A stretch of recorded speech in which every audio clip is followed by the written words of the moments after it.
Very good evening to you friends, and in this video we are going to discuss about the Java variables. So for that I just create one class. I call it Java var, and it is just a class. Now here I open the editor, and in this editor I just try to explain you some basic. See, the main reason that every program should start with a main function. So here I just remove all these functions, and I just name one function that is called the main function, and it goes like public static void main string args,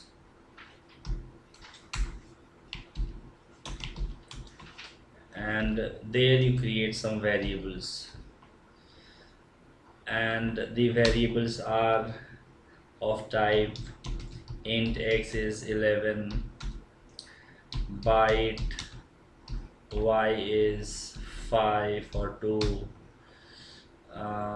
long mob is 9702883256. This is a long value, and you can also name it L.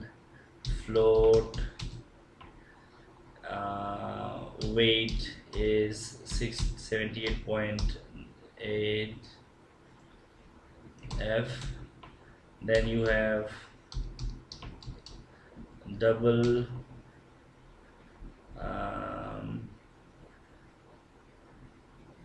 GS equal 12345 6.7085, something like this. You can make a big number. Then you have char sex is M for male, and here also all these statements should end with semicolon. Then boolean answer equals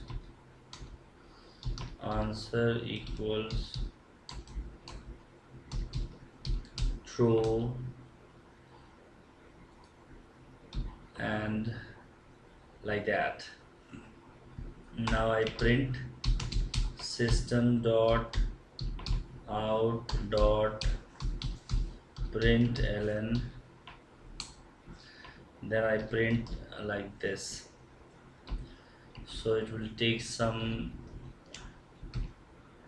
functions. We are just doing nothing, we are just discussing that how different kind of variables are there and what kind of numbers they store. So here I put y. All these variables are the named memory segments, and they have certain sizes means according to the capacity of the variable.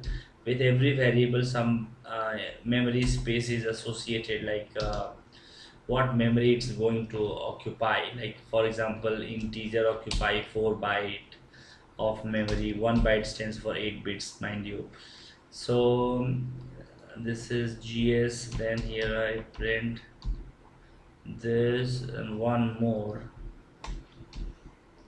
and this answer is, I call it ans. Okay, so here I just compile. This all appears to be good. Now I print. So I just create one object. Just pay attention. See, here not asking you to make any objects. Here you can just make, but it just have one main static function. So I'll run this one directly, and I'm running the main function. Then this, all these values are printed. So I want to say that if you want to really understand that how different kind of variables are there and what is the main theme about them, then you just go through this discussion. So the Java have comment lines, so a lot of comment lines are there, and you can make the comments about them. And for example, suppose if I go into the code editor again, and if I write anything here, so I write slash, this is called single line comment, my code, my static function, static function. Now this line will not be executed. Now I write multi-line code. See, you can write here whatever you want to write, and these lines will not be treated as a part of the executable program. So this is a static function. This is a static method contains static variables. So this is a code like 2 lines made. So this is called Java comment line. So they do not do anything, they are only to make your representation nicer so that you can keep eyes on what special functions are intended to do. Now this is so these are Java comments, and we have the variables. Like the Java variables are the named memory segments. They have 1 byte which can store the information if it is negatively signed, so 1 minus 127 to 128, or if it is positive then it's 0 to 255. Now character occupies 1 byte of information. You can store the values like one single quote, and single quote. All these characters should be single quote only. Now then you have the integer where you can store 4 byte of information, and the value what you can store is minus this range. So huge number of numbers you can represent. If you want a relatively much bigger integer value without any decimal number, then you can store the value in long. Then you have one more. I want to go to the previous slide again. Here the float takes 4 byte and the double takes 8 byte.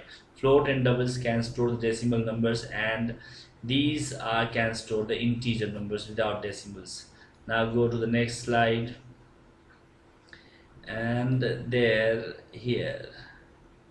Now typecasting. Suppose if you want to convert one particular type of the variable to another type of, or if you want to transfer the variable stored into the float into the byte, or if you want to store the byte into the float or something like that, means whenever you have to just typecast one type of the variable to the other type, you need the technique called typecasting. Nothing much, just like here it has been declared like int m is the integer value which stores the number 50 in it.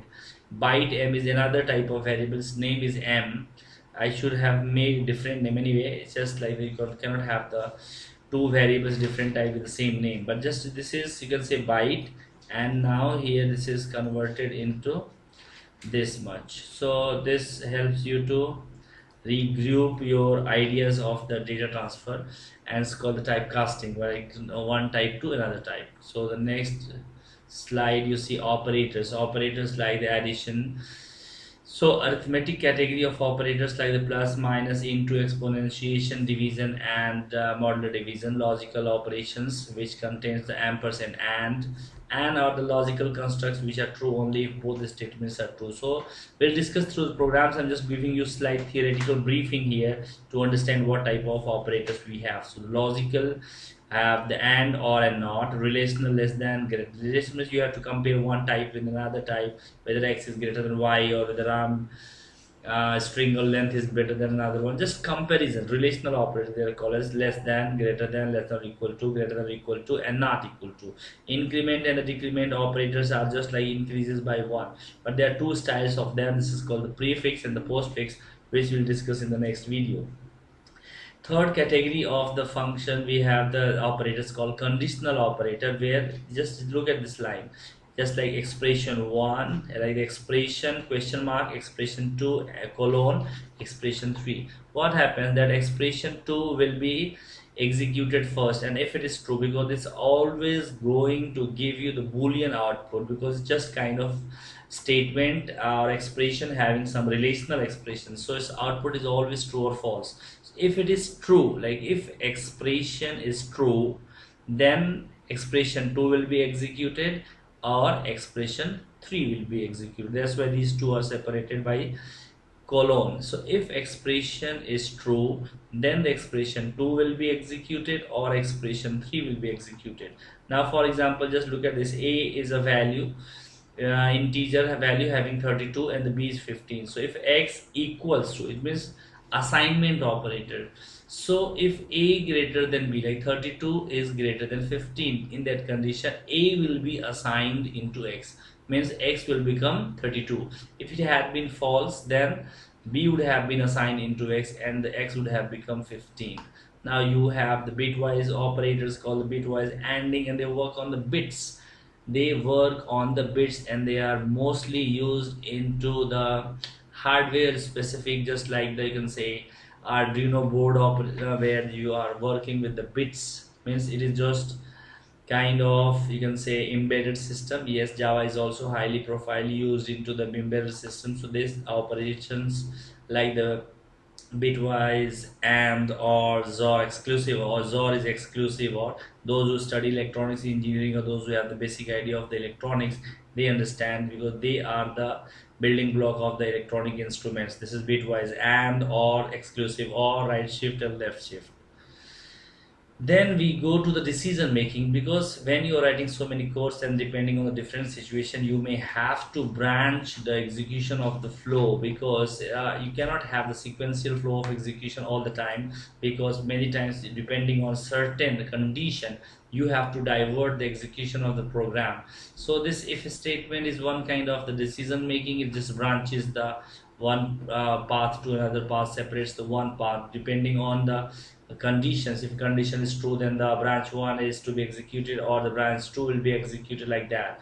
If else if ladder is also similar to the if is. However, here there is only one condition, true or false, and here you can have many conditions, which we'll discuss in our next videos. This is called the switch case. Switch case means this switch case is used in those instances where the one variable can have different outcomes. Suppose, for example, if I want to represent one number for the months of the year, so the number can be ranging, like suppose I just take one variable, number of months, and I store the numbers like 1 to 12. So 1 stands for January, February, March, April, like that. So that particular variable can have the numbers from 1 to 12. Same way, if you want to represent the number of days of the week into the numbers, like suppose, so the Sunday is the first day and the Monday is the second, like that. So if I just say day is the represented in the number, so the day 1, if it is 1, then the day will be Sunday, 2, then the Monday, like that. So in those kind of situation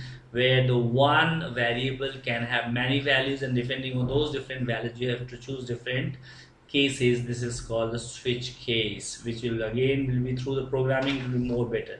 Now the looping means, the flow of the execution of the program is sequential, like goes from line 1 to line 2 to line 3, line 4. Decision branching help us to branch, means from just after reaching the branch, suppose branch line number 8, I have to calculate one condition, and if that condition is true, then I have to calculate either from the line number 10 or from the line number 15. So that decision you have to make, and that is done by called the decision making or branching. But the loop means there should be some mechanism to go back to the previous lines, so this is achieved by loop is just like going reversing back or repeating certain statements till the condition is true. So this can be achieved. Then Java provides you 3 different kind of loops, or called as for loop, while loop, and the do while loop. So the for loop goes like this. This is a syntax. When I'll be writing course, then I'll explain you again. While loop also goes like this, and this is do while loop. Next you have, yes, so this is the end of all these slides. Now again I want to just I'm going through the slides, just look at them. I'll be just halting there for 2-3 seconds, and then you can see it. First, Java comments, Java variables, and different type of the variables, and storing different sizes of the variables. Their typecasting, converting one data type into another. Operator, various type of mathematical symbolic operators which are used to calculate the arithmetic and logical operation, arithmetic, relational, increment, decrement, conditional operator, all the bitwise operators. Then decision making, if statement, if else if ladder, and switch cases. Then you have loop means 3 loops are there: for loop, while loop, and do while loop, which will be discussed in our next video with the help of the program. Till now, just stay healthy and watch to the second video. Thank you very much. Have a very nice time.